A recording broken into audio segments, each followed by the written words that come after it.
Hello people, ito may order kami dito sa Jaja ng pansit para sa birthday na anak ko. Continuation ng birthday ni Romel sa Cavite City. Ito, apat na klaseng pansit na in order ko. Saka chicken, saka lumpia Shanghai. Masarap dito ang pagkain nila guys. So,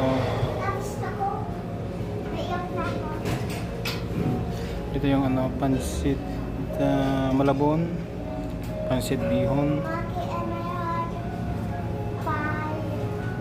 palabok, saka pansit puso. Okay guys, thank you.